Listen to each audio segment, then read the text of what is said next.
Rodrigues d'Angola, témoignage d'une ex-sorcière.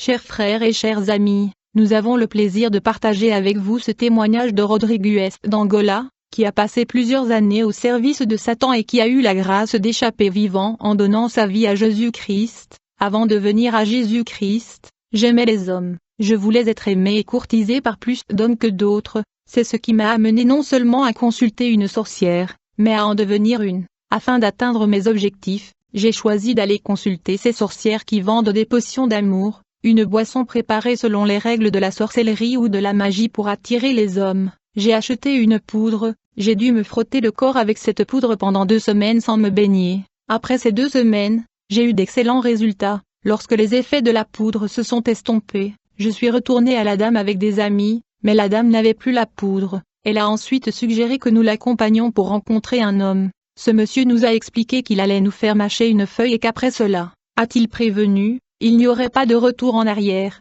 Nous avons tous mâché la feuille. Il nous a demandé de revenir à l'aube. Une fois à la maison, j'ai dit à ma mère qu'un ami fêtait son anniversaire. Elle m'a autorisé à assister à la fête. En fait, je suis allé attendre devant la porte de l'école où nous avions rendez-vous. Puis, à l'heure convenue, l'homme est arrivé avec un balai. Nous avions peur au début mais il nous a demandé de monter sur son balai. Tellement étrange que nous avons tous 6 monté sur ce balai. Le balai s'est levé et nous a déposés dans un cimetière. Une fois dans le cimetière, le monsieur commença à allumer des bougies et à invoquer des esprits au-dessus d'une tombe. Soudain, une grande boîte est sortie de cette tombe. Dans cette boîte qui était en réalité un cercueil, il y avait un cadavre. Chacune de nous a eu des relations sexuelles avec ce cadavre à son tour. Après cela, le monsieur a fait des incantations et le cercueil est entré dans la tombe par lui-même. Par la suite, la tombe s'est refermée d'elle-même sous nos yeux. Il a ensuite continué à faire des invocations et les bougies ont été éteintes par eux-mêmes.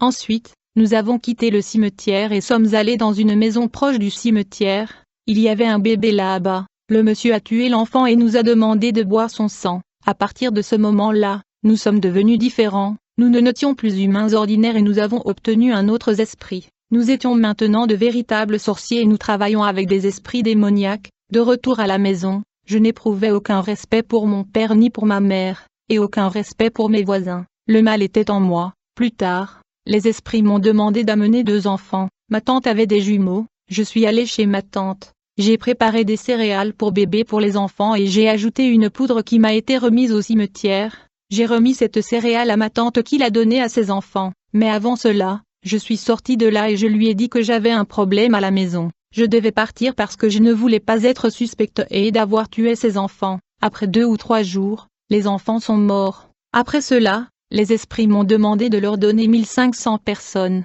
Oui, vous avez bien entendu, 1500 âmes. En fait, il est facile de donner 1500 âmes en une journée avec de la sorcellerie. Je devais obéir. J'ai réussi à retrouver ces personnes de différentes manières en une journée. Sur les routes, dans la rue, au travail, à l'école. J'ai désigné mes amis, etc. Sur les routes, il suffisait de verser de la poudre obtenue lors du rituel au cimetière. Cela fonctionne exactement comme un filet de pêche. Nous devions pêcher des hommes jusqu'à atteindre 1500 personnes en une journée. L'effet de cette poudre est de déranger le conducteur. Toutes les voitures qui ont traversé cette poudre ont été impliquées dans un accident sur place ou plus loin. Cela tuerait 5 à 10 personnes sur place par véhicule. Dans les rues, nous pêchions les âmes par des combats. Je pouvais provoquer des disputes en dérangeant les gens, puis, grâce à mon pouvoir de sorcellerie, je pouvais inciter une des personnes qui se bat dans les rues à dire « Je vais te tuer ».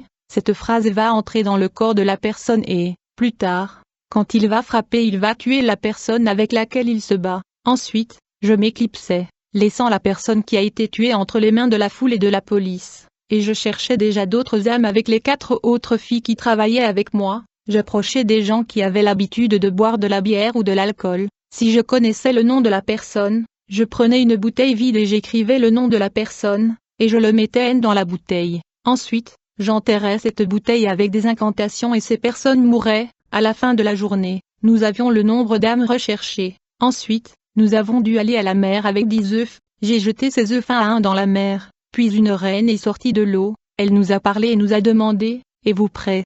Nous lui avons répondu « Oui, nous sommes prêts à tout ce qui peut arriver ». La reine me demanda « Es-tu prêt à faire de ton mieux ?»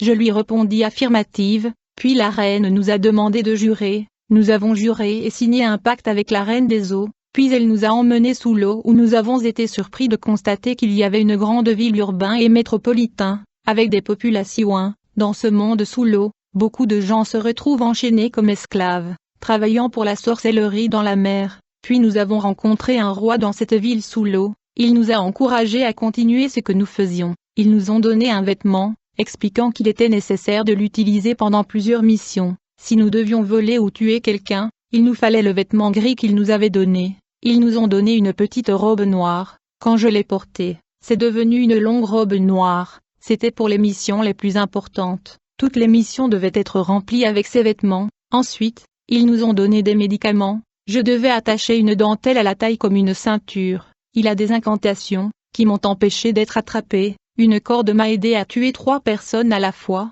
Une boîte servait d'invocation des esprits. Quand je voulais qu'ils apparaissent, j'ai inséré une croix dans cette case 3 fois. Ils nous ont donné du sel produit à partir de corps humains, ossements et sang humain, et une poudre un peu orange que nous avons versée sur les routes pour provoquer des accidents. Nous avions des écorces provenant du cimetière. Elles étaient utilisées pour soigner de nombreux cas, sert à plusieurs fins, invoquer les esprits, lier la vie de quelqu'un, empêcher la personne de s'épanouir, de trouver un travail, d'aimer et d'avancer simplement dans la vie. J'avais un bijou qui servait de protection ultime. Même quand j'ai été attrapé, ils m'ont relâché comme si j'étais innocent. J'étalais les feuilles dans les maisons. Dès que quelqu'un les piétinait, il tombait constamment malade. Il se peut également que quelqu'un qui a marché sur ces feuilles soit dépourvu d'enfants et de la progéniture et devenait stérile. Nous avons également utilisé des ongles. Chaque clou représentait une personne liée. Nous avons enfoncé ces clous dans des murs. Dans toute la ville, si quelqu'un enlève l'un de ces clous, la personne liée par ce clou meurt automatiquement.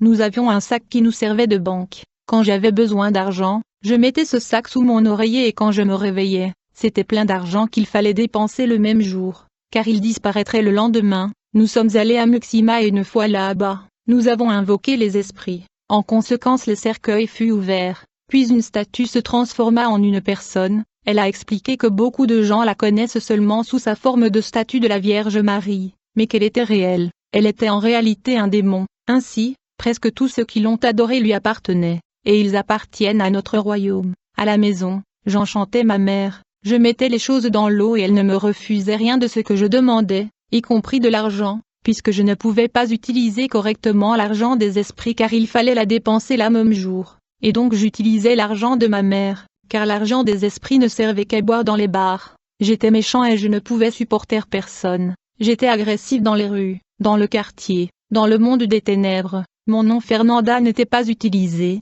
Ils ont dit que la signification de ce nom ne leur convenait pas, alors je suis devenue Bruna. Ils m'ont encore une fois demandé de sacrifier beaucoup d'âmes pour le royaume de Satan. Ensuite, alors que nous étions dans le monde sous-marin, ils m'ont lavé, ils m'ont oint, ils m'ont béni et consacré à la Reine des Eaux. À la suite de ce consécration j'ai monté de niveau en termes de puissance et j'ai obtenu la promotion comme disciple au service de la Reine des Eaux. Étant devenu disciple de la Reine des Eaux nous devions gagner des âmes, neutraliser et combattre la vie de prière des chrétiens qui étaient nos ennemis. Nous avions un arsenal d'objets diaboliques pour les femmes qui constituaient une grande porte d'entrée surtout pour détruire les sœurs en Christ et servantes de l'Éternel. Je veux dire tout ce qui a un lien avec la mode, comme le rouge à lèvres, le vêtement moderne, les faux cheveux et tout ce produit de beauté et maquillage nous sonnait l'accès dans la vie des femmes qui vont à l'église. Chaque femme qui utilisait ces objets de beauté et maquillage ne pouvait ni prier ni se concentrer dans la prière, elle était affaiblie. En fait la personne pouvait même jeûner et prier beaucoup,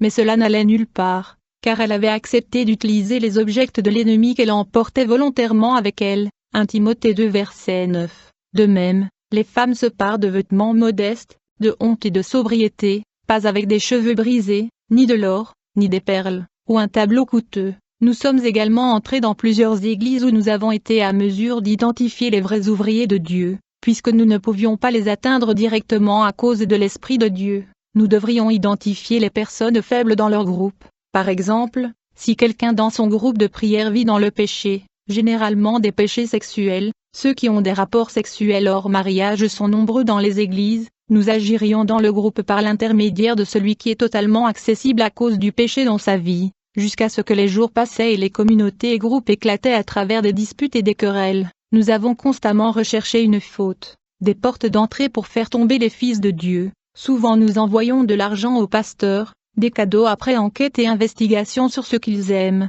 Une fois que le pasteur a accepté l'un de nos dons envoûtés, il devenait automatiquement quelqu'un d'autre, il perdait son onction. Nous pourrions aussi agir par l'intermédiaire de sa femme si le pasteur avait refusé nos dons envoûtés, et si sa femme refusait les dons, nous pourrions entrer par leurs enfants. Nous recherchions constamment des portes à travers les faibles qui sont autour de forts pour atteindre et abattre les plus forts. En plus de nos actions en tant qu'agents humains, alors que je servais la reine des eaux, j'ai vu des démons se rendre dans des églises qui n'ont pas le feu de Dieu, et s'assoient sur les épaules des fidèles afin de provoquer la somnolence, la sommeil et la distraction pendant la prédication de la parole. Quand il y a des enfants dans l'église, les démons vont s'assurer de les exciter pour qu'ils fassent de bruit et distraire l'assistance. En conséquence, le prédicateur n'aura plus l'attention et sera pas attendu. J'étais encore adolescent à cette époque, j'ai eu plusieurs hommes dans ma vie et je suis tombée enceinte plusieurs fois, j'ai avorté 3 fois. La 4e fois, quand j'ai voulu mettre fin à ma grossesse, les esprits m'ont dit qu'ils avaient besoin de l'enfant dans leur monde.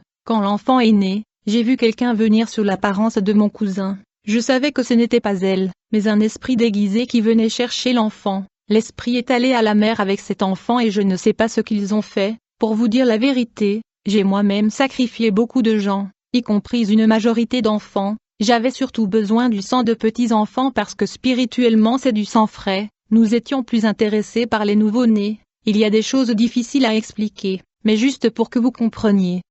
Un bébé de 2 mois ici sur Terre, dans le monde spirituel des ténèbres, il a 15 à 20 ans, ils ont donc besoin de très jeunes enfants pour faire des sacrifices. Un jour, nous sommes allés chez un chrétien qui avait beaucoup prié, elle dérangeait beaucoup notre monde, elle causait des problèmes et perturbations dans nos activités. Quand je me levais à l'aube pour m'envoler, cette personne priait au moment même où nous devions sortir. Elle dérangeait sans le savoir des centaines et des milliers de sorciers sur le point de sortir spirituellement pour voyager dans le monde astral et dans le monde sous-marin, et comme elle n'arrêtait pas de prier, il fallait la neutraliser. Un jour, nous sommes allés chez elle pour l'attaquer, à 22 heures, elle était déjà en train de prier, nous n'avons rien pu faire chez elle. Ensuite, nous sommes allés au cimetière pour attaquer à distance, nous ne pouvions rien y faire non plus. Le diable est vraiment impuissant devant des gens comme elle, c'est-à-dire de vrais chrétiens. Le diable ne peut même pas toucher le cercueil de celui qui est mort en étant un vrai chrétien, parce que Dieu protège son cadavre. Il ne peut y avoir aucune activité spirituelle sur ce cadavre,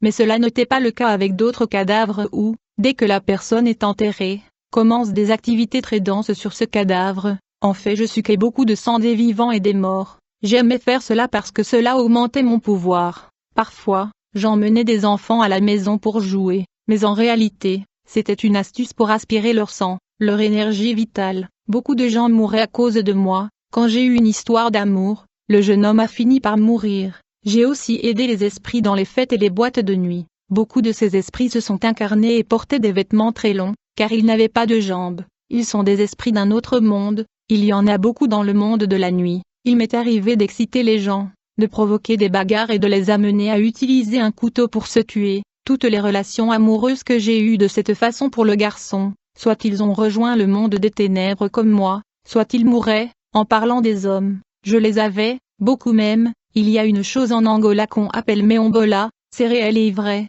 Méombola est la capacité de tuer quelqu'un sans le tuer réellement. Il n'y a pas de vocabulaire pour décrire cela. Peut-être une comparaison lointaine, lorsque vous entendez des patients raconter comment ils survolaient leur lit à l'hôpital pendant leurs opérations chirurgicales ou lorsqu'ils étaient dans le coma. Grâce à la sorcellerie, il est possible de diviser quelqu'un et de le rendre prisonnier et esclave travaillant dans le monde des ténèbres sans son corps physique. Dans de très rares cas, la personne peut revenir, mais généralement, cette personne mourra esclave dans un monde invisible. Nous n'avons pas besoin d'un corps physique pour mourir. Grâce à Méombola, ces personnes sont attachées par de très grandes chaînes comme des esclaves dans le monde invisible. J'ai vu beaucoup de gens là-bas dans le monde invisible avec des chaînes, ils étaient victimes de Méombola. Pour tuer, j'utilisais des voyages, même si la personne ne voulait pas voyager, je pouvais l'influencer spirituellement, puis quand elle prenait une agence de transport, elle mourait dans un accident, la voiture dans laquelle il s'est trouvé va violemment heurter une autre voiture.